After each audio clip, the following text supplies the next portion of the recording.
But nothing I haven't heard your wife call you to. But the truth of the matter is, tonight, we're going to call you what you have been and will forever be recognized as. And that's Mr. GOP, Pasco County. I need to make sure I said everything that I'm supposed to say. But I want first to say welcome to Pasco County. I've been watching your face this evening. I have never seen you so happy and having such a good time at a rubber chicken dinner in my life. And, you know, remember, nowhere else but in Pasco County where you'll find a New York Italian, a New York Sicilian, waving an assault weapon in the air and welcoming everybody to you.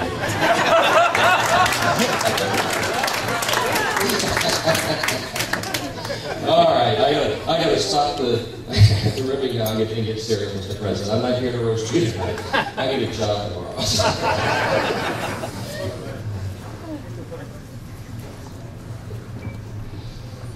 It is my pleasure this evening to introduce our honored guest. He is a man who has served the state of Florida with distinction, dedication, and dignity. He comes from a long line of Floridians. His grandfather, Napoleon Bonaparte Broward, served as governor of the state of Florida from 1905 to 1909. His great-uncle, Cary Hardy, sold hamburgers. No. He's out of the job now. He's gone. There's still a little in there, Mr. President. Cary Hardy served as Florida's governor from 1921 to 1925. As the fifth-generation Floridian, he grew up in a strong connection to the state of Florida with a strong sense of service in his blood and in his DNA. He earned an MBA from the University of Florida and has more than 20 years of professional Florida banking experience. His public service began in his hometown and the villages of North Palm Beach, where he was elected vice mayor. He earned in the election to the Florida House of Representatives in 2000 and was elected to the Florida Senate in 2002. You know, Mr. President, I'm going to stop here for a second and not read the script. I want to share a personal experience. You know, it wasn't that long ago. It was in, it was 6 months to my wedding date, so it was in February of 2006, on the 6-month anniversary of my marriage. And my wife took that day off to go do some lady things so we could celebrate our 6-month anniversary that night. And on our way to the house spa and the beauty shop, she was in a near-fatal auto accident. She flipped her vehicle 4 times on the interstate. I was here on this very stage with my good friend, Mike Pisano, for an insurance forum. And as Mike normally does, the place was packed and the people were standing down the street. And the call came in that nobody ever wants to get. I waited 48 years to get married, and now my wife is being delivered to the hospital full of blood in a nearly fatal accident. You had just landed at Tampa Airport and got the message that you were on your way to an important meeting in Sarasota.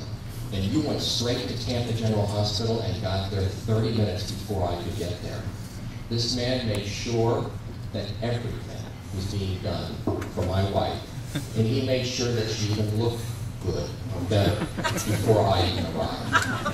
Now that's important because you don't want to show up and find a loved one with pieces of glass sticking out of them and blood going everywhere. He made sure that she was presentable and that they were prepared and that I was prepared when I walked in that door. Mr. President, that was the day, as they said it on TV, you had me at the door. I will follow you anywhere and support you for anything. I have the pleasure of serving under you in the Florida Senate. You have been the most open and honest and hardest working leader that I have served under. Your legacy, I believe, will be open government and helping to lower that pyramid of power so that all of us have an equal chance in representing the people who send us up there. It is a distinct pleasure and a very big honor to introduce to you my President of the Senate, Jeff Atwater.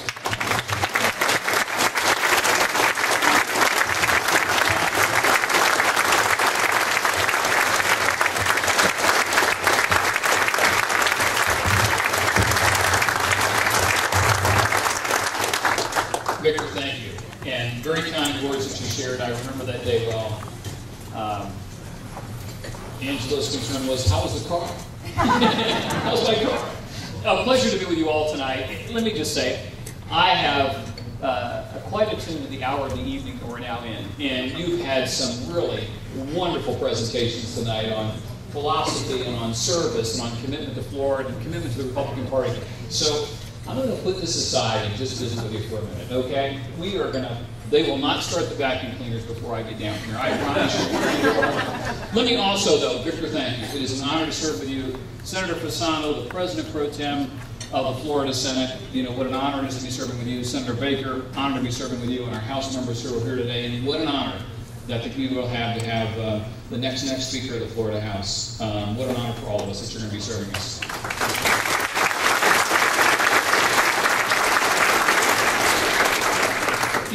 What I was going to share tonight, and well, first off, again, congratulations on this turnout. I come from Palm Beach County, and I know what you think of us. I'm well aware of what you think of us. I think of it too. We have 1.5 million people living in Palm Beach County. Our Republican club is smaller than this one. So when I came here tonight, and plus we're big Marlins fans, we're right on the border of seeing the Marlins.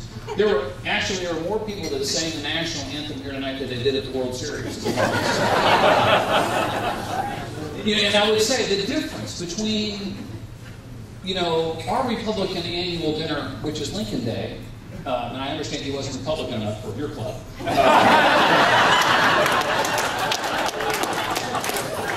But the auction in Palm Beach is a little different than the auction here. We do give out Gucci bags, You give out concealed weapon purses.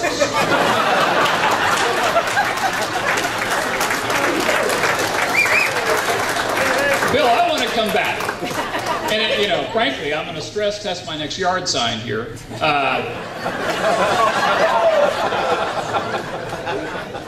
So I'm going to put aside the words. I was going to share some comments on Jack Kemp and what he meant to what all of us are now doing. The shoulders that we're standing on now are frankly many.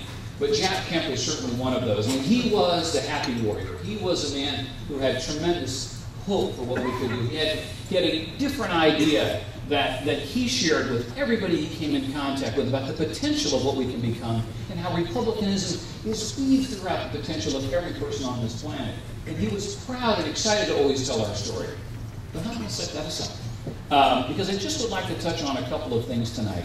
And I wanted to do this by first just sharing something that Abraham Lincoln had shared in the midst of the Civil War. Let me just share this with you. You've probably heard some of this before, but this sets the context for what I wanted to share tonight. Imagine people now asking Abraham Lincoln, why are you sending thousands and thousands off to fight? If they want to go, let them go. If they want to depart and secede, let them go. What is it? Why is this so important? And he shared this.